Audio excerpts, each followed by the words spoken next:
और आपका दोबारा हमारे इस यूट्यूब चैनल पे जो कि है अपना एग्रीकल्चर स्टूडेंट अकेडमी। फ्रेंड्स, आज हम बात करने वाले हैं अपने सेकेंड यूनिट के बारे में, और जो कि हमारा सब्जेक्ट चल रहा है इंट्रोडक्टरी टू फॉरेस्ट्री। इसका एक सेकेंड यूनिट हम आज पढ़ने वाले हैं, और हम आज जानेंगे कि नेचुरल रीजनरेशन या आर्टिफिशियल रीजनरेशन क्या होते हैं, उसके ऑब्जेक्टिव्स क्या है, उसके बेनिफिट्स क्या हैं, उसके डिसएडवांटेजेस क्या हैं, वगैरह वगैरह, यही सब जानेंगे। तो फ्रेंड्स, चलिए आज का वीडियो स्टार्ट करते हैं, और ज़रूर इस वीडियो को लाइक कीजिए, और अगर नया है तो सब्सक्राइब कीजिए। चलिए फ्रेंड्स, आज का वीडियो स्टार्ट करते हैं। तो फ्रेंड्स, आज हम बात करने वाले हैं फॉरेस्ट रीजनरेशन के बारे में। तो पहले हम समझ लें फ्रेंड्स, फॉरेस्ट रीजनरेशन क्या होता है, फिर हम जानेंगे नेचुरल रीजनरेशन क्या होता है, नेचुरल रीजनरेशन सीडलिंग कैसे होती है, वेजिटेटिव पार्ट से कैसे होता है, कॉपिंग क्या होता है, पोलार्डिंग क्या होता है, रूट सकर क्या होता है, आर्टिफिशियल रीजनरेशन क्या होता है, उसके ऑब्जेक्टिव्स क्या है, choices between natural and artificial regeneration. ये जो टॉपिक है friends, choices between natural and artificial regeneration, इसमें मैं बताऊंगा फ्रेंड्स कि कौन बेहतर है। डिपेंड करता है आप पे फ्रेंड्स, कि जो भी हमारे फार्मर हैं, आप पे ही नहीं, जितने भी हमारे फार्मर्स है, किसान है या कोई भी स्टूडेंट है, वो किस तरह का रीजनरेशन चाहते हैं। नेचुरली चाहते हैं तो उसमें टाइम लगेगा, आर्टिफिशियल चाहते हैं तो वो भले जल्दी होगा, लेकिन कुछ डिसएडवांटेजेस उसके भी हैं। आगे बढ़ेंगे फ्रेंड्स, इसेंशियल प्राइमरी कंसिडरेशन, ये मैं बताऊंगा आगे। चलिए फ्रेंड्स, पहले जानते हैं कि फॉरेस्ट रीजनरेशन क्या होता है। फ्रेंड्स, आप ये जानते होंगे कि कोई भी पौधा जब ख़त्म हो जाता है पूरी तरह से, जब हम डिफॉरेस्टेशन करते हैं, तो उसका जो ऊपर वाला पार्ट होता है, जो रूट से जुड़ा होता है, जड़ से हम नहीं काटता प्लांट को, रूट से जो मतलब ऐसे सिर्फ उसका ऊपर स्टेम के ऊपर वाला पार्ट काट देते हैं, और इसका छोटा वाला पार्ट सरफेस से ऊपर रहने देते हैं, बाकी ऊपर पार्ट पूरा हटा देते हैं। तो फ्रेंड्स, होता क्या है ना, हम क्या करते हैं, इसको अगर हम न्यूट्रिशन प्रोवाइड करें, पानी दें, क्लाइमेट दें, और इसको जो भी न्यूट्रिएंट क्वांटिटी चाहिए होती है सही अमाउंट में दे, तो इसमें से फ्रेंड्स जो है ना लीफ निकलेंगे, न्यू प्लांट रीजनरेट होगा।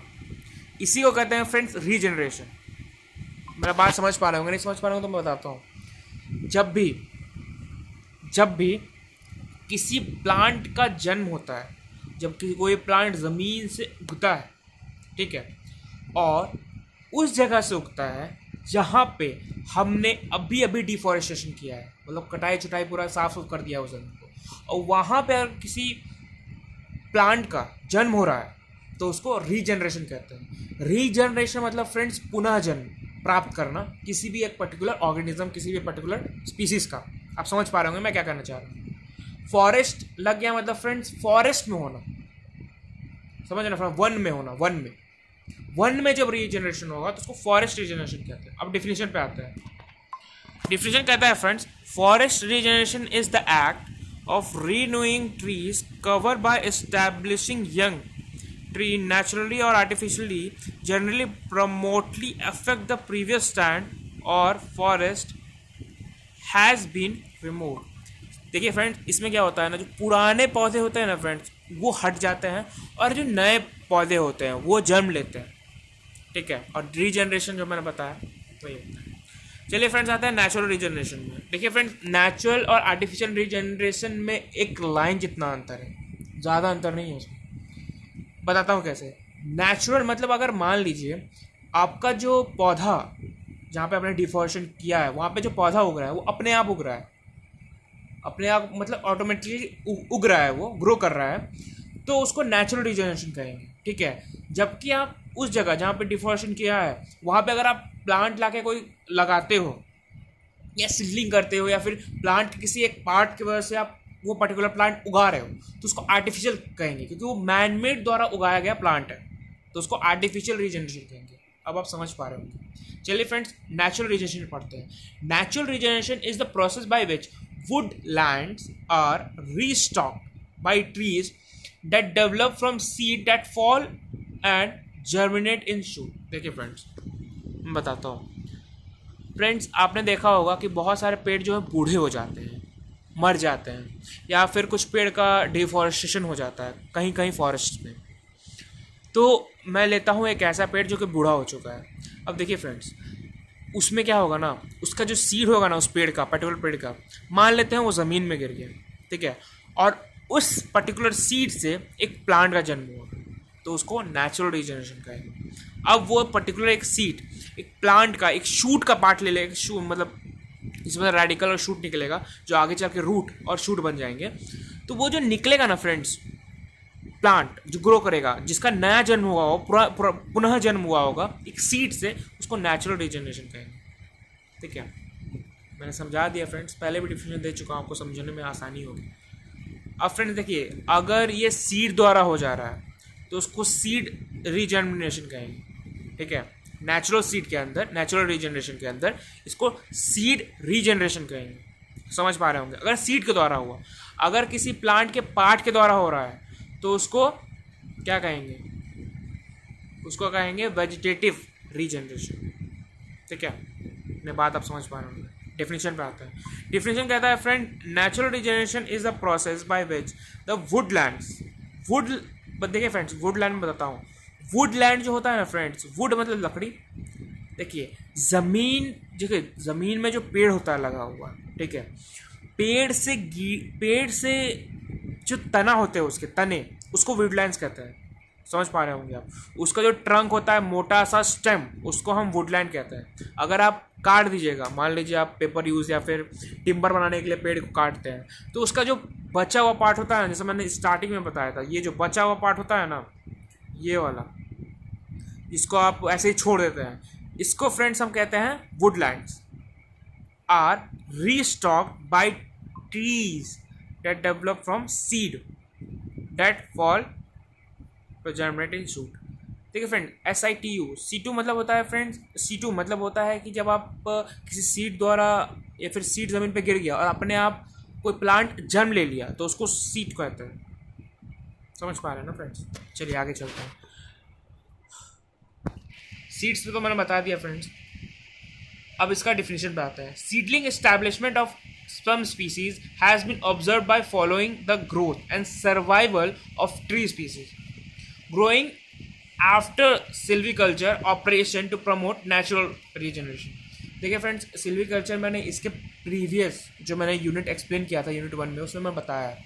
अगर आपने नहीं देखा तो प्लीज़ जाके एक बार डिस्क्रिप्शन में दिए हुए लिंक पे क्लिक करें, आपको वो मिल जाएगा, या हमारे चैनल पे दिए हुए वीडियो को एक बार देख लें, इंट्रोडक्टरी टू फॉरेस्ट्री यूनिट 1, तो आपको सिल्वीकल्चर समझने में आसानी होगी। ठीक है, और रिक्वेस्ट करता हूँ प्लीज़ देखिए, क्योंकि आपको फॉरेस्ट्री फिर अच्छी तरह समझ में नहीं आएगी आगे का यूनिट, क्योंकि ये टर्म मैं यूज़ करने वाला हूँ। बता दूँ, सिल्वीकल्चर मतलब कल्टीवेशन ऑफ ट्री, उसको सिल्वीकल्चर कहते हैं। चलिए आते हैं फ्रेंड्स। देखिए फ्रेंड, इसका मैंने डिफिनेशन नहीं लिखा है। वेजिटेटिव पार्ट्स, वेजिटेटिव पार्ट्स देखिए फ्रेंड्स, मैंने डिफिनेशन इसलिए लिखा है ना, क्योंकि वो कोई भी पार्ट हो सकता है फ्रेंड्स। रूट हो सकता है जिसकी मदद से आप कोई एक प्लांट जनरेट कर रहे हैं, स्टेम हो सकता है, लीफ हो सकता है, किसी का बर्ड हो सकता है, किसी प्लांट का। तो डिफरेंट उसके डिफिनेशंस हैं फ्रेंड्स। डिफिनेशन अलग नहीं है, जैसे मैंने सीड का बताया वैसे ही इसके भी है, वेजिटेटिव पार्ट्स के भी है, तो आप खुद से बना सकते हैं, कोई दिक्कत नहीं है। ओके, नहीं बनाए तो कमेंट में लिखिएगा, मैं इसके रिलेटेड वीडियो बना दूंगा आपके लिए स्पेशली। आइए फ्रेंड्स आगे चलते हैं हमारे टॉपिक पे, जो है अपना कॉपीसिंग। फ्रेंड्स कॉपीसिंग जो होता है ना, अगर आपने मेरे एक वीडियो है हॉर्टिकल्चर, सब्जेक्ट जो है अपना हॉर्टिकल्चर, उसमें मैंने बताया था ट्रेनिंग एंड प्रूनिंग। फ्रेंड इसमें वही होता है, कॉपीइंग जो है वो सेकंड नाम है ट्रेनिंग का। ट्रेनिंग में हम क्या करते हैं फ्रेंड, कटाई छटाई करते हैं, किसका, प्लांट का। किस लिए, ताकि उसमें नए नए प्लांट पार्ट्स ग्रो कर सके, such as leaves, fruits, flowers, जिसकी वजह से फ्रेंड उसका जो ग्रोथ होगा ना वो अपने आप बढ़ जाएगा, न्यूट्रिशन अच्छा मिलेगा उसको, साथ ही साथ वो प्रोडक्शन भी अच्छा करेगा। और ये करना भी चाहिए फ्रेंड, कटाई छटाई तो सबको ही करते हैं। आइए फ्रेंड्स, कॉपीसिंग का मैं डिफिनेशन पढ़ने जा रहा हूँ, बता दूँ। कॉपीसिंग इज़ अ ट्रेडिशनल मेथड, ये एक ट्रेडिशनल मेथड है फ्रेंड्स। ट्रेडिशनल मतलब कि जो बरसों से चला आ रहा है, ऑफ वुडलैंड्स मैनेजमेंट। जान रहे फ्रेंड्स वुडलैंड क्या होता है, which exploits the capacity of many species of trees, जो कि बहुत ज़्यादा स्पीसीज ऑफ ट्री को कंट्रोल करने में मदद करता है। To put out new shoots from their stump और रूट इट कट डाउन। देखिए फ्रेंड्स, अगर आप प्लांट की किसी का पार्ट को कट करते हैं और वो पार्ट अगर रूट से अटैच्ड है, किसी तरह रूट से अटैच्ड है, तो उसमें से लीफ या बर्ड या फ्लावर या फ्रूट तो जर्मिनेट करेगा ही। तो फ्रेंड इसलिए किया जाता है ना, ताकि उसका जो ग्रोथ है ना, और उसमें जो डैमेज पार्ट्स हैं उस प्लांट के, उसको हटाया जा सके और एक नया प्लांट का पार्ट जर्मिनेट हो सके। तो कॉपिंग का मतलब आप समझ गए फ्रेंड्स। आगे चलते हैं, जो है पोलार्डिंग। पोलार्डिंग मतलब प्रूनिंग होता है फ्रेंड्स, ये सेकंड नाम है प्रूनिंग का। अगर आपने वीडियो नहीं देखा है तो मैं सजेस्ट करूंगा एक बार देख लीजिए, आपके लिए अच्छा होगा। एक बार देख लीजिए ट्रेनिंग और प्रूनिंग से रिलेटेड जो वीडियो है मेरा हॉर्टिकल्चर में। पोलार्डिंग मतलब होता है फ्रेंड्स कटाई छटाई करना। लेकिन देखिए फ्रेंड्स, मैं बता दूं, ऊपर जो ये है ना फ्रेंड्स, ये कॉपिसिंग और पोलार्डिंग, इन दोनों में बहुत बड़ा डिफरेंस है। अगर आप समझ गए तो आप जंग जीत जाइएगा, क्योंकि ये टर्म बहुत स्टूडेंट बहुत ज़्यादा मिस्टेक करते हैं एग्ज़ाम टाइम में। तो देखिए फ्रेंड्स, कॉपिंग का मतलब होता है जब आप पूरे प्लांट पार्ट को हटाएं, मतलब आप उसका स्टेम भी काट सकते हैं, लीफ भी काट सकते हैं, उसका रूट भी काट सकते हैं, उसका आप फ्रूट भी काट सकते हैं, फ्लावर भी काट सकते हैं, कुछ भी काट सकते हैं प्लांट का पार्ट, कुछ भी। लेकिन लेकिन लेकिन पोलार्डिंग में ये डिफरेंस है कि पोलार्डिंग में आप सिर्फ स्टेम ही काट सकते हैं, स्टेम या उससे जुड़ा हुआ पार्ट, समझ रहे हो ना। आप लीव्स नहीं काट सकते, आप फ्लावर नहीं काट सकते, आप फ्रूट नहीं काट सकते, आप रूट नहीं काट सकते, आप सिर्फ स्टेम काट सकते हो पोलार्डिंग। अब डिफिनेशन पे आता है, pollarding is a pruning system involve the removal of the upper branches of a tree which promotes the growth of a dense head of foliage and branches. जैसा मैंने बताया फ्रेंड, आप स्टेम काट सकते हो। अब स्टेम में बहुत इंपॉर्टेंट है कि आप अपर ब्रांचेस काटो। जैसे कि आपने देखा होगा, एक प्लांट है, ठीक है, ये उसका रूट है। अब यहाँ पे मान लीजिए उसके फ्लावर्स है, ठीक है, ये मान लीजिए फ्लावर है, तो इसका जो ऊपर वाला पार्ट होगा ना फ्रेंड्स, ये डाउन वाला पार्ट को आपको कुछ नहीं करना है, लेकिन ऊपर वाला पार्ट है ना, ये दोनों, ये वाला पार्ट को आप हटा देना है। इसमें यही बताता है पोलार्डिंग में, ठीक है, आप समझ पा रहे होंगे। चलिए फ्रेंड्स, अगर समझ पा रहे हो तो आगे बढ़ते हैं, नहीं तो मैं फिर से समझा देता हूँ इसको। पोलार्डिंग मतलब होता है फ्रेंड्स कटाई छटाई करना। कैसे? किसका? स्टेम का। किस पार्ट का? सिर्फ स्टेम के अपर पार्ट का। किस लिए? ताकि नए प्लांट, नए उसमें स्टेम ग्रो कर सके और डिजीज्ड स्टेम हटा दिया जाए, जिसकी वजह से प्रोडक्शन बढ़ सके किसी भी पर्टिकुलर प्लांट का। चलिए फ्रेंड्स, आते हैं रूट स्टॉक में। रूट स्टॉक क्या होता है ना फ्रेंड्स, ये एक चमत्कार मानिए चमत्कार होगा एग्रीकल्चर फील्ड में। होता क्या है ना फ्रेंड्स, देखिए, जो भी प्लांट है, पीपल का हो, नीम का हो, या फिर किसी भी स्पीसीज का हो, होता क्या फ्रेंड्स, अगर आप उस प्लांट पर गौर दें तो कभी कभी ऐसा होता है ना कि नीम का पेड़ हो, पपाया का हो, या गुलाब जामुन बोल रहा हूँ सॉरी, या बैर का हो, या अमरूद का हो, या सेब का हो, किसी का भी हो। आप देखे होंगे कुछ प्लांट में क्या होता है ना फ्रेंड्स, आपको ऐसे स्ट्रक्चर दिखेंगे। अब ऐसा कैसे? देखिए, यहाँ ध्यान दीजिए फ्रेंड्स, यहाँ पे क्या हो रहा है ना कि यहाँ क्या हो रहा है ना फ्रेंड्स, यहाँ पे देखिए, ये पार्ट देखिए, यहाँ ये पेड़ तो सही है फ्रेंड्स, ये पेड़ जो है ये तो सही है, करेक्ट है, लेकिन इसमें से देखिए जो पार्ट निकल रहा है ना, ये साइड से, आप इसको जंगली पेड़ भी बोल सकते हैं, ये वाला पार्ट, ये इसके रूट से निकलता है, ठीक है, ये इसके रूट से निकलता है और ये अटैच रहता है। और ये जो पार्ट रहता है ना फ्रेंड्स, ये प्लांट का पार्ट नहीं रहता है। ये समझ लीजिए कोई सीड होगा जो इसके रूट से जुड़ा हुआ है, ठीक है, और ये दोनों प्लांट्स एक दूसरे के साथ ऐसे अटैच्ड हैं कि दोनों एक दूसरे को सर्व कर रहे हैं। जो मेन प्लांट होता है ना फ्रेंड्स, वो कुछ नहीं करता है। ये जो मेन प्लांट है ये कुछ नहीं करेगा, ये अपना जो चल रहा है आराम से चलते रहेगा। ये जो होता है ना, ये जंगली पेड़, ये चिपक जाता है, इसकी वजह से चिपक जाता है इसमें, और इसका रूट से न्यूट्रिशन ग्रो कर लेते रहता है। करना क्या चाहिए फ्रेंड्स, हमें हमेशा इसको रिमूव कर देना चाहिए जंगली पेड़, इसकी वजह से क्या होता है ना फ्रेंड्स, कुछ डिसएडवांटेजेस फेस करने पड़ते हैं हमारे ट्रीज़ को या क्रॉप को, जो कि है उसको न्यूट्रिशन कम मिलेगा, वो ग्रो कम करेगा, फ्रूटिंग कम करेगा, जिसकी वजह से प्रोडक्शन तो ऑलरेडी या यील्ड घट जाएगा। अब आता है डिफिनेशन पे, shoots that grow from adventitious buds on the base of a tree और सब्स और from adventure bud on its root. देखिए फ्रेंड्स, बर्ड के बारे में आप जानते ही होंगे, इतना छोटा सा होता है।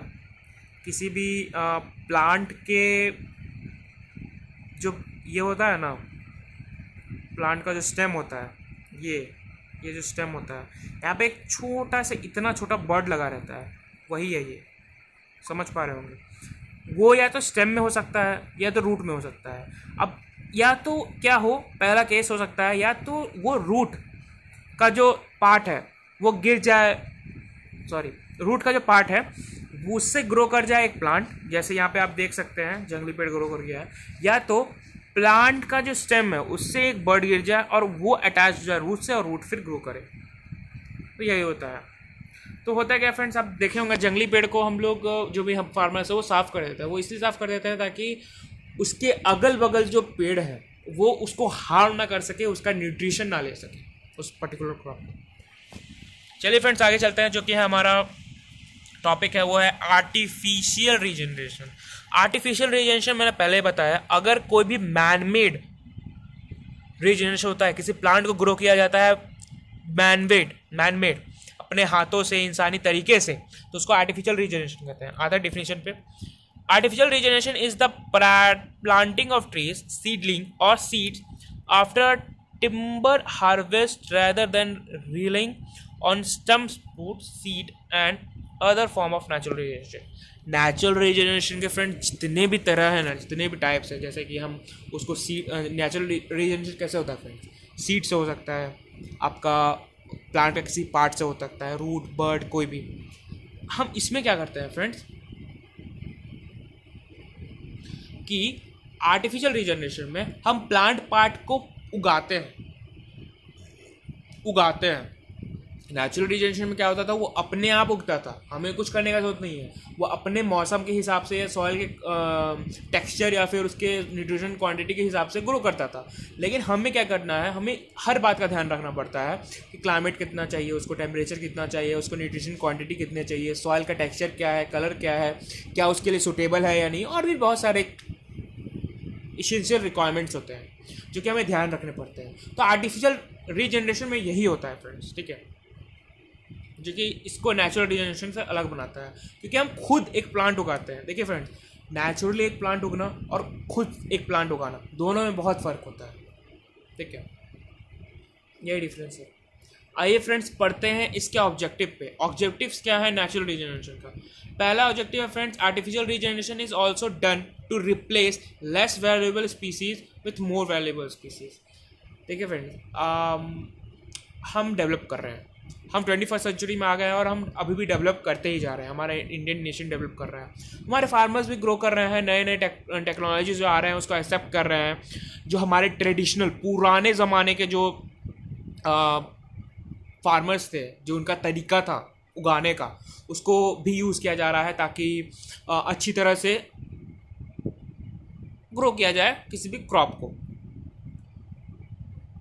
तो आपने देखा होगा फ्रेंड्स, हम नए नए जो जेनेटिकली मॉडिफाइड क्रॉप है GMO, उसको एक्सेप्ट कर रहे हैं, फार्मर्स भी उसको एक्सेप्ट कर रहे हैं, उसको बढ़ावा भी दे रहे हैं। इसलिए फ्रेंड्स क्योंकि उससे फ़ायदा ही हो रहा है, साथ ही साथ हमारे जो पुराने स्पीसीज़ है उससे बहुत ज़्यादा बेनिफिट भी मिल रहा है, उससे कम टाइम में ज़्यादा प्रोडक्शन हो रहा है, साथ ही साथ हमारा टाइम भी बच रहा है, और वाटर कंटेंट, जो सॉइल में न्यूट्रिएंट कंटेंट है या वाटर कंटेंट है वो मेंटेन रह रहा है, ग्राउंड लेवल वाटर भी जो है वो भी सही रह रहा है। तो फ्रेंड्स देखिए, नए वेरिएबल स्पीसीज जो आते हैं उससे फ़ायदा बहुत ज़्यादा हो रहा है, ठीक है, पुराने से बेहतर हो रहा है ना। हम बेहतर से और बेहतर बनना चाहते हैं, हम जो अभी हैं उससे और बेहतर बनना चाहते हैं, इसलिए तो हम नए नए स्पीसीज़ को डेवलप करना चाहते हैं। पहला इसका यही ऑब्जेक्टिव है, नए नए स्पीसीज़ को डेवलप करना, ताकि हमारा बेनिफिट बढ़ता ही जाए। सेकेंड जो ऑब्जेक्टिव है फ्रेंड्स वो है, it is also done for afforestation purpose. अब देखिए फ्रेंड्स, फ्रॉम सेंचुरीज, बहुत पुराने ज़माने से आप देखते आ रहे हैं कि हमारे जो पूर्वज हैं या फिर जो भी हमारे परदादा, दादा या पिताजी जो भी हैं, अगर आपके फार्मर हैं, कोई भी फार्मर फैमिली से हो आप, तो आपको पता होगा फ्रेंड्स कि पेड़ की क्या अहमियत है, ठीक है, पेड़ की क्या अहमियत है एक फार्मर जानता है। क्रॉप की अहमियत भी फार्मर जानता है। पेड़ को लगाना नहीं लगाना वो उसकी इम्पोर्टेंस जानता है। हाँ, भले उसको ये नॉलेज नहीं है कि उससे कितना ऑक्सीजन मिलता है, मिलता भी है या नहीं, उससे कोई फ़ायदा है सॉइल को या नहीं, लेकिन वो महत्व जानता है कि ट्री इन्वायरमेंट के लिए कितना इम्पोर्टेंट है। तो फ्रेंड्स, सदियों से पेड़ कटते आ रहा है, डिफॉरेस्टेशन होते जा रहा है। तो फ्रेंड्स, एक टाइम आएगा, रिपोर्ट भी कहती है ये, कि 2024 से 30 के बीच में ऐसा टाइम आएगा कि इस पृथ्वी पे, इस ग्लोब पे एक भी पेड़ का निशान नहीं रहेगा, जिस हिसाब से हम डिफॉरेस्टेशन कर रहे हैं उसके हिसाब से। लेकिन फ्रेंड्स, अगर हम आर्टिफिशियल रीजनरेशन को लाते हैं और नए नए जेनेटिकली मॉडिफाइड क्रॉप्स को यूज़ करते हैं, तो उससे डिफॉरेस्टेशन घटेगा ही घटेगा, एफॉरेस्टेशन में बहुत ज़्यादा बढ़ोतरी हो सकता है। तो ये भी इसका एक ऑब्जेक्टिव है। थर्ड पार्ट है friends, it also done to increase the density of the forest. Forest के बारे में तो आपने सुना ही होगा फ्रेंड्स, कि कैसे अमेजॉन फॉरेस्ट या अदर जो भी फॉरेस्ट है वो कम होते जा रहे हैं, और जो स्पीसीज़ है वहाँ पे डिफरेंट टाइप ऑफ स्पीसीज आए, एनिमल, वो लायन हो, टाइगर हो, या कोई रेप्टाइल हो, कोई भी हो, वो क्या हो रहा है, वो ख़त्म होने वाला है। क्यों? क्योंकि हम डिफॉरेस्टेशन कर रहे हैं। तो अगर हम एफॉरेस्टेशन करें, जैसा ऊपर वाला टॉपिक में बताया, ऊपर वाला ऑब्जेक्टिव में एफॉरेस्टेशन करें, तो फॉरेस्ट का डेंसिटी है वो बढ़ते ही जाएगा, साथ ही साथ जो एग्जिस्टेंस है स्पीसीज का वो भी मेंटेन रहेगा। तो एफॉरेस्टेशन के ये भी फायदे हैं। फोर्थ जो है फ्रेंड्स ऑब्जेक्टिव उसका है, it is also done to replace the natural regeneration. देखिए फ्रेंड, नेचुरल रीजनरेशन को रिमूव या फिर उसके बदले आर्टिफिशियल रीजनरेशन एक पार्ट ले सकता है, हिस्सा ले सकता है। कैसे, मैं बताता हूँ। हर जगह नेचुरल रीजनरेशन नहीं हो सकता, ये आप मानते हैं, हर जगह नहीं हो सकता, कहीं कहीं हो सकता है। वो भी कैसे? अगर उसको सुटेबल न्यूट्रिएंट कंटेंट या उसको सही अमाउंट मिले तब। अब मान लीजिए एक पौधा है, वो ग्रो कर रहा है, ठीक है।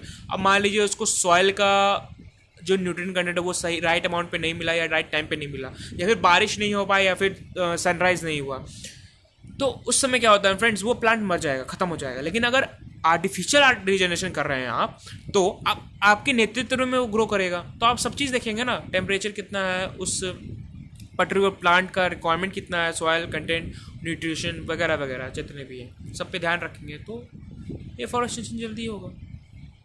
आगे चलते हैं फ्रेंड्स हमारा फिफ्थ ऑब्जेक्टिव की तरफ, वो है it is also done for environmental improve and aesthetic purpose. Aesthetic मतलब आप जानते हो फ्रेंड्स, एस्थेटिक मतलब होता है परफ्यूम, सुगंध, उसके लिए भी हम एफॉरेस्टेशन करते हैं, सॉरी आर्टिफिशियल रीजनरेशन करते हैं। अब देखिए फ्रेंड्स, कुछ प्लांट ऐसे होते हैं सच एज रोज़, लिली, ग्लैडलोस वगैरह वगैरह, जो कि परफ्यूम बनाने में यूज़ होते हैं, ठीक है। तो एस्थेटिक मतलब होता है परफ्यूम, परफ्यूम पर्पस के लिए जो यूज़ होगा, जो हम आर्टिफिशियल रीजनरेशन करेंगे for the cultivation of perfumes, तो उसको एस्थेटिक पर्पस कहें। समझ पा रहे हैं ना? उसके लिए भी रीजनरेशन होना ज़रूरी है। तो फ्रेंड्स, सिक्स्थ इंपॉर्टेंट पॉइंट है वो है सॉइल इरोजन। सॉइल इरोजन तो बहुत ज़्यादा है। अब मान लीजिए फ्रेंड्स, आपने क्रॉप नहीं लगाया, ठीक है, या फिर सही टाइम पे आर्टिफिशियल या फिर नेचुरल रीजनरेशन नहीं हो पाया, तो क्या होगा फ्रेंड्स, वहाँ का जो सॉइल है ना, वो तो अगर बारिश हुआ या फिर बहुत ज़्यादा फ्लड आ गए, तो उसकी वजह से क्या होगा फ्रेंड्स, वहाँ का सॉइल कहीं और चला जाएगा, जिसकी वजह से बहुत ज़्यादा सॉइल इरोजन होगा और न्यूट्रिएंट कंटेंट तो एकदम लो हो जाएगा, जिसकी वजह से अब आप जानते हैं फ्रेंड्स, सालों लगते हैं न्यूट्रिएंट कंटेंट आने में किसी भी एक पर्टिकुलर सॉइल में, ठीक है। तो एक ही झटके में सब साफ़ हो जाना तो समझ रहे हैं ना, बहुत ज़्यादा नुकसानदायक है। सेवेंथ ऑब्जेक्टिव है friends, enhancement of natural regeneration future.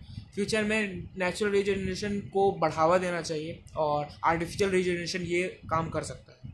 Production of fuel, fodder and timber, जैसे हम खपत कर रहे हैं ट्री का, वुड का, हमें रिक्वायरमेंट बढ़ती जा रही है, हमारी रिक्वायरमेंट, पॉपुलेशन बढ़ रहा है तो रिक्वायरमेंट भी बढ़ रही है, उसके लिए हमें फ्यूल चाहिए होता है, फॉडर चाहिए होता है, टिम्बर चाहिए होता है, अलग अलग प्रोसेस के लिए हमें ट्री चाहिए होते हैं। तो अगर ट्री रहेगा ही नहीं तो हमें ये सब रिक्वायरमेंट कैसे फुलफिल होंगे, ये भी एक जो ऑब्जेक्टिव है। तो ऑब्जेक्टिव इतनी है फ्रेंड्स, आगे चलते हैं, जो कि हमारा अगर आपने देखा होगा तो ऊपर मैंने लिखा था, यहाँ पे देखिए लिखा है choice between natural and artificial regeneration. मैंने बोला था इसके बारे में बताऊंगा फ्रेंड्स। इसमें मैंने डिफरेंस बनाया है, ठीक है। जैसे आप देख पा रहे हैं यहाँ पे मैंने डिफरेंस बनाया है, और डिफरेंस में आप ये जानिएगा कि कैसे आर्टिफिशियल कैसे फ़ायदेमंद है, नेचुरल कैसे फ़ायदेमंद है।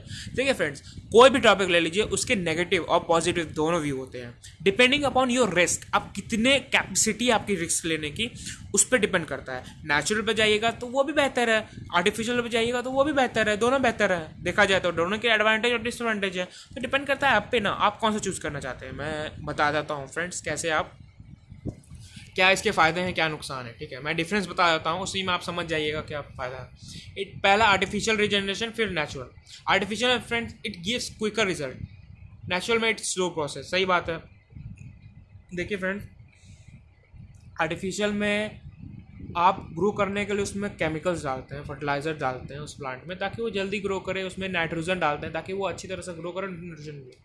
जबकि नेचुरल रीजनरेशन में ऐसा नहीं है, उसके पास जो है उसी में उसको मैनेज करना पड़ता है। लेकिन आर्टिफिशियल रीजनरेशन में हम उसको बाहर से भी देते हैं, जिसकी वजह से वो फास्ट ग्रो करता है, जल्दी रिजल्ट देता है। जबकि नेचुरल में इसको उल्टा होता है। Full and more even stocking, uneven stocking. देखिए फ्रेंड्स, स्टॉकिंग मतलब ज़्यादा प्रोडक्शन होता है आर्टिफिशियल रीजनरेशन में। नेचुरल रीजनरेशन में ऐसा नहीं होता है। Sip composition can be regenerated different sip growth in same area naturality. देखिए फ्रेंड्स, यह SPP जो है ना, ये जो मैंने लिखा है ये वर्ड SPP, इसका मतलब होता है फ्रेंड स्पीसीज, ठीक है। मैंने शॉर्ट फॉर्म में लिखा है। देखिए फ्रेंड्स, होगा क्या ना, आर्टिफिशियल रीजनरेशन में आपको एक ही तरह का स्पीसीज आप ग्रो कर सकते हैं at a time. Artificial regeneration में एट अ टाइम आप एक ही तरह का स्पीसीज ग्रो कर सकते हैं। जबकि नेचुरल में क्या होता है फ्रेंड्स, एक ही टाइम पे आपको बहुत डिफरेंट टाइप ऑफ स्पीसीज मिल जाएंगे, जिसकी वजह से प्रोडक्शन तो आपको बढ़ ही जाएगा। तो नेचुरल के फ़ायदे हैं। Fourth friends, soil is disturb, और इसमें है सॉइल इज़ लेस एक्सपोज्ड। देखिए फ्रेंड्स, सॉइल इज़ डिस्टर्ब क्योंकि इसमें ज़्यादा फर्टिलाइज़र हम यूज़ करते हैं, नाइट्रोजन डाल रहे हैं, तो मैन्योर आर्टिफिशियल डाल रहे हैं, तो नुकसान तो है फर्टिलाइज़र के। आप भी जानते हैं, आप एक फार्मर होगे या फिर एग्रीकल्चर स्टूडेंट, तो आप जानते हैं कितना खराब होता है अगर राइट अमाउंट में नहीं मिला फर्टिलाइज़र, ज़्यादा अमाउंट मिला कितना हार्म है इसको, सॉइल को, आपको पता है। जबकि नेचुरल में ऐसा कुछ नहीं होता, उसको जो है उसी में मैनेज करना पड़ता है, उसमें कुछ ऐड नहीं हो रहा है, तो उसको कुछ हार्म नहीं है, नेचुरली ग्रो कर रहा है। फिफ्थ जो है फ्रेंड्स वो है, there is a rapid result, so less risk of feed browsing and other dangers. Fifth point जो नेचुरल रीजनरेशन का वो है friends, reduce risk of damage danger from pest diseases. देखिए फ्रेंड्स, होगा क्या ना कि आर्टिफिशियल रीजनरेशन आपको रैपिड रिजल्ट तो देगा, जल्दी रिजल्ट देगा, लेकिन बहुत कम चांस है कि आपका जो क्रॉप ग्रो करेगा वो हेल्दी हो। वो एक अच्छा क्लाइमेट में तो आप ग्रो करवा रहे हैं, सही बात है, लेकिन जो उसमें पेस्ट लगेंगे या फिर डिजीज़ होंगे उसको तो आप मैनेज कर लीजिएगा, अच्छी बात है, लेकिन उसके लिए मैनेज करने के लिए आप जो चीज़ यूज़ करेंगे फर्टिलाइज़र, वो तो हार्म है ना। जबकि नेचुरल रीजनरेशन में ऐसा नहीं है। सिक्स्थ पार्ट कहता है friends, better yield is reserve. Sixth part इसमें कहता है फ्रेंड, नेचुरल रीजनरेशन में there is no surety of yield. देखिए फ्रेंड्स, मैंने बताया प्रोडक्शन बहुत ज़्यादा होगा आर्टिफिशियल रीजनरेशन में, क्योंकि आप फर्टिलाइज़र वगैरह वगैरह यूज़ कर रहे हैं, जिसकी वजह से प्रोडक्शन बढ़ेगा ही बढ़ेगा। लेकिन नेचुरल रीजनरेशन में ऐसा कोई उम्मीद नहीं है कि आपका प्रोडक्शन बढ़ेगा ही बढ़ेगा, बल्कि कम भी हो सकता है, ठीक है।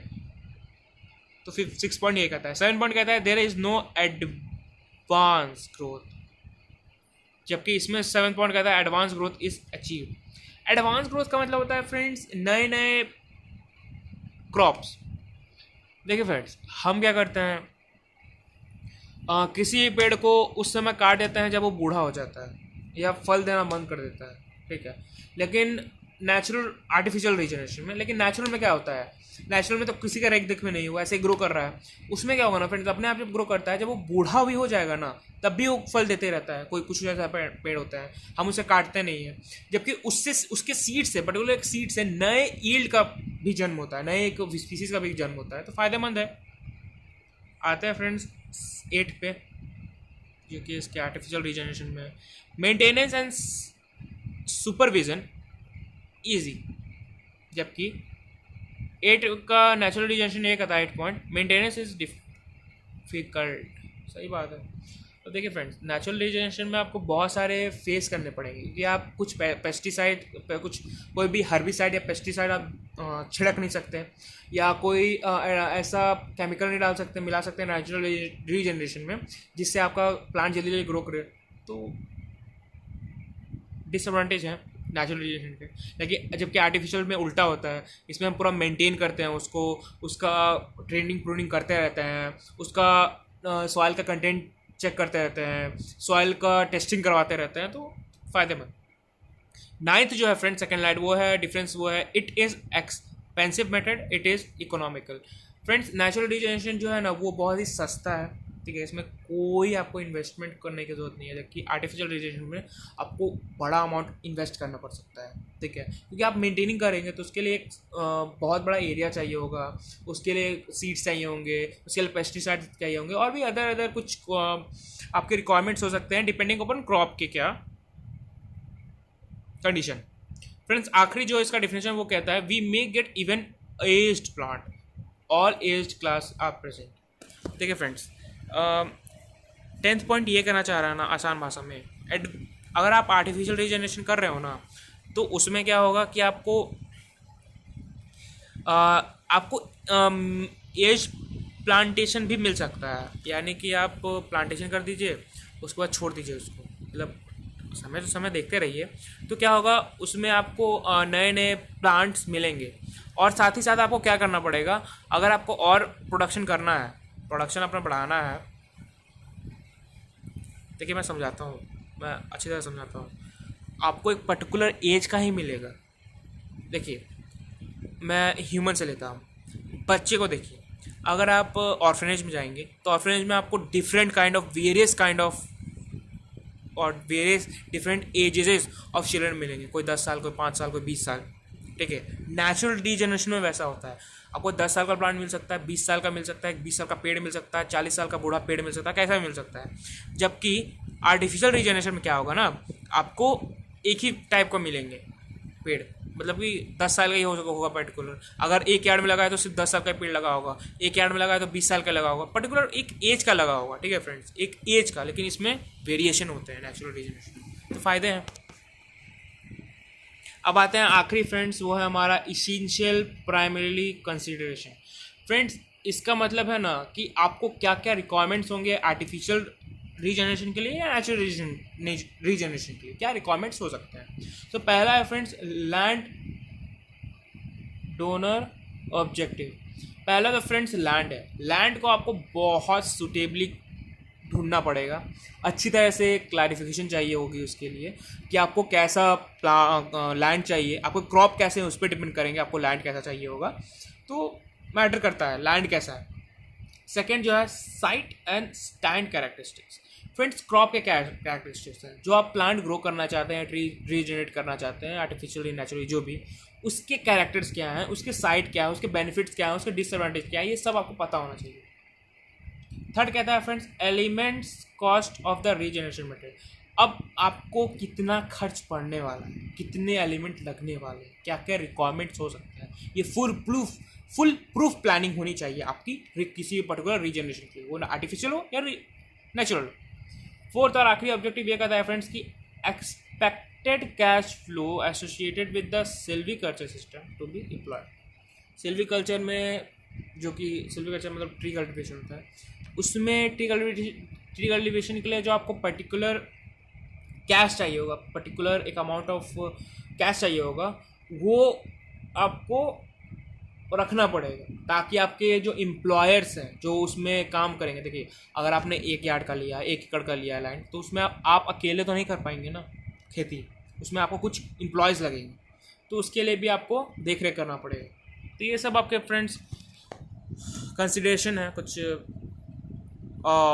रिक्वायरमेंट्स है जो कि आर्टिफिशियल रीजनरेशन या फिर नेचुरल रीजनरेशन में इंपॉर्टेंस रखते हैं। चलिए फ्रेंड्स, आज तक के लिए इतना ही, एंड करते हैं आज का वीडियो। और फ्रेंड्स, अगर आपको ये वीडियो पसंद आया तो प्लीज़ लाइक का बटन क्लिक कीजिए, और अगर आपने सब्सक्राइब नहीं किया है तो प्लीज़ यार, एक सब्सक्राइब बनता है, एक सब्सक्राइब क्लिक कर दो।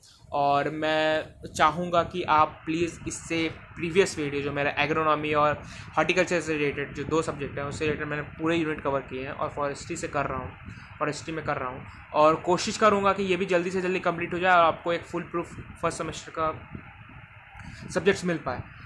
तो फ्रेंड्स, आज तक के लिए इतना ही। चलिए, तब तक के लिए सी टाटा बाय बाय। और